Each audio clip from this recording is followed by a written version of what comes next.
Welcome to Meet the Press Now. I'm Kristen Welker at our NBC News headquarters in New York. With less than 70 days to the midterms, President Trump right now is on his way to Texas for a two-day swing in a state that could decide control of the Senate in November. It comes as the president faces the 6-month anniversary of the war in Iran tomorrow and an intensifying trade war with Canada, both with major economic implications for the country and the midterms. Speaking from the Oval Office ahead of his trip, the president escalating tensions with Canada, signing an executive order to have his administration rename Lake Ontario. We're going to be changing the name of Lake Ontario, effective immediately, to Lake America. The Canadian officials have treated us very badly. They're nasty people. People oftentimes, they'll ask me, who's the worst to deal with on trade? And I said, that's easy, Canada. They are the worst to trade. And they feel entitled, and just we can't have that. It comes as the president and Republicans face a darkening midterm environment. President Trump telling Fox News how he hopes to boost GOP turnout. There's a theory that I get the vote. You know, I see it all the time, that when Trump's on the ballot, they win. When he's out of the ballot, the people don't go to vote. And I'm asking the people through your brilliant show, #1 show, I'm asking the people to get out and vote. 10 of them on the ballot. If they go out and vote, we're going to win. And if we don't, our country's going to be in sad shape because we're going to go through a lot of things. Meanwhile, Democrats are feeling confident about their path to retake the House and the Senate, which will require flipping at least 4 Republican-held seats. One of those paths runs through Ruby Red, Texas, which our friends at the Cook Political Report moved from lean Republican to toss-up, along with a closely watched contest in Iowa. And new polling shows Democrat James Tallarico with a 3-point edge in the Lone Star State, although 14% of voters remain undecided. Today, the president attacking Tallarico ahead of his visit. We have a very good candidate, Ken Paxton, and he's running against Tallarico, they call him, because he is a little freaky, and that's not a man that represents the value of Texas. So I'm going to help Ken Paxton, and I'm going to spend a lot of time in Texas. I have the all-time highest vote in the history of Texas also, and I'm going to spend some time there. Joining me now is NBC News White House correspondent Monica Alba. NBC News senior national political reporter Sahil Kapur is with me on set. Also with me, Erin, Covey, House of Representatives editor at the Cook Political Report. Thanks to all of you for starting us off. Monica, I want to start with you at the White House, the president's strategy heading into November. Is there concern about his focus given his announcement today to rename Lake Ontario? Is that what voters want to be hearing about right now? I think that is an excellent question, Kristen. The White House certainly seems to think that that is how he is going to be most effective, devoting his time in what amounts to a trade taunt and nothing more than that, really, because this doesn't seem to have any effect beyond attempting to get a rise out of and perhaps a response from Canadian officials, since right now there aren't even any open channels to continue negotiations for a trade war that really is going to drive up prices and consumer costs for Americans potentially as much as it is for Canadians. But we are just getting a response in now from the Canadian Prime Minister Mark Carney, who did just respond effectively saying that President Trump can do whatever he wants or whatever he thinks he's doing, but that this changes nothing for him. We did see Mark Carney writing, quote, "We know that America is changing their trading relationships, their foreign policies, their national monuments and everything else. But Canadians also know that naming reality means calling it Lake Ontario. Then, now, and always." So while the president, according to Canadian officials, can have this more performative moment as far as Canada is concerned, this doesn't really do anything, but certainly doesn't also improve their relationship or their trade talks and negotiations, which could be a real problem for Republicans come November. And that seems to be something that the White House doesn't publicly say they are worried about today. We'll see if that's a different tune after the midterm results. Kristen. Monica, does he have the authority to rename Lake Ontario? Not unilaterally for anything beyond the way that this White House and this administration could refer to it. This is pretty similar to what he did, remember, with the Gulf of Mexico at the beginning of the second term, trying to rename that as the Gulf of America and really kind of picking that fight with certain news outlets, trying to refer to it that way. But again, that's not something that really changes it for anybody except for how certain people view it in the United States. That's not something that he will do to change, again, how it's perceived globally, as the Canadians are saying pretty specifically and pretty pointedly here.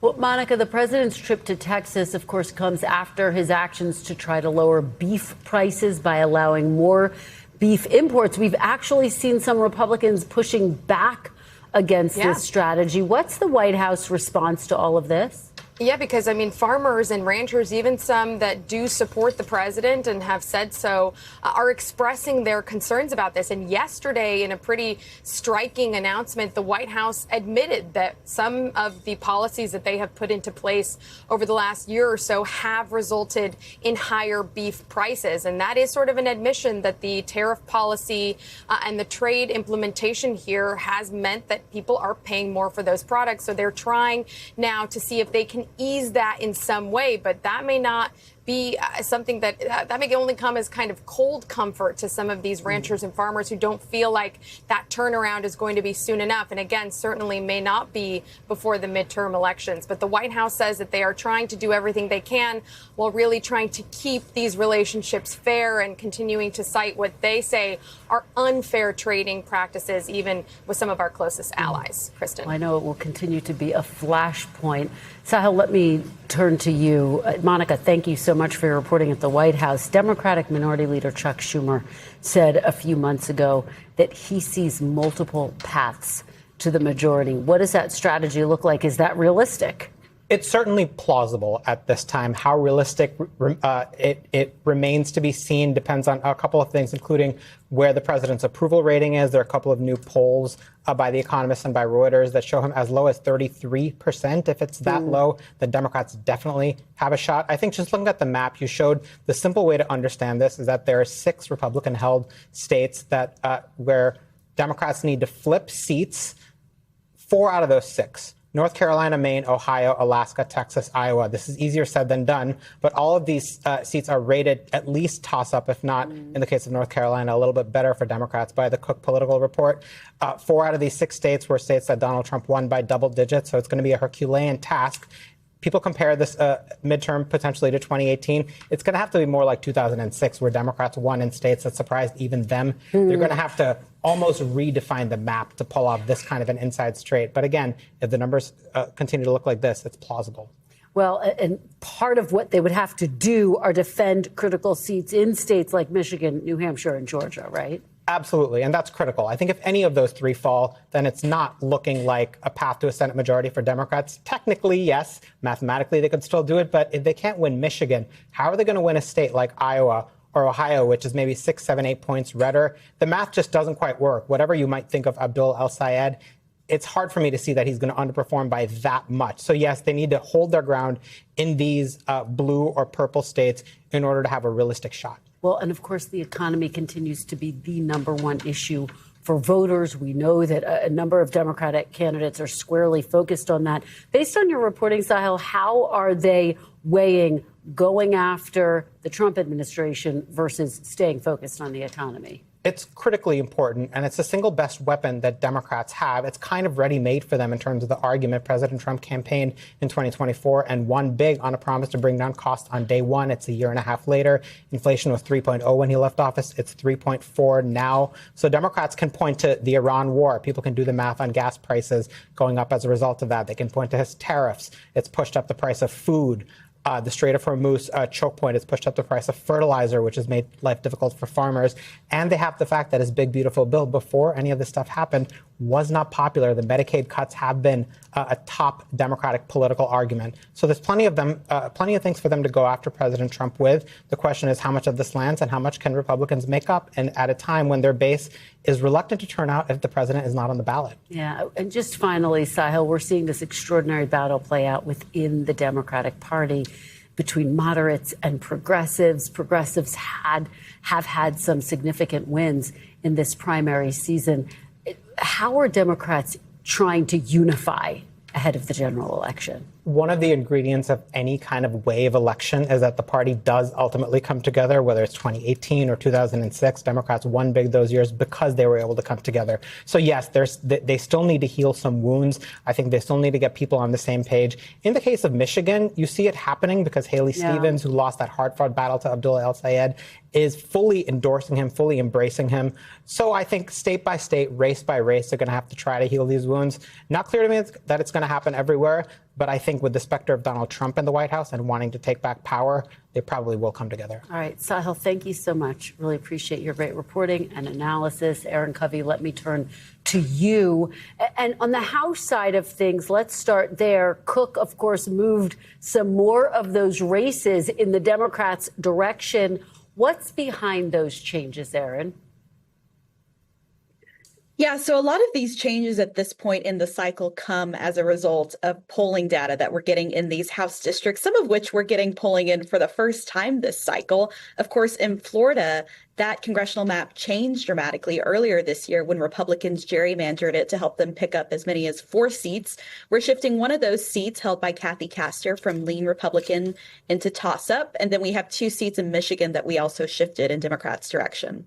Well, the Michigan Senate race is also, of course, rated a toss-up. You just heard me talking about Michigan with Sahil. How much do these statewide races help hurt or impact the down-ballot contests, Erin? It's a great question. I mean, particularly in midterm cycles, what's happening at the top of the ticket in each state has an impact on all these other House races as well. So that both hurts and helps Republicans in different states. In a place like Michigan, it could help Republicans if we see Abdul El-Sayed, the Democratic Senate nominee, not doing as well in some of the competitive House seats, including places like Michigan's 10th district.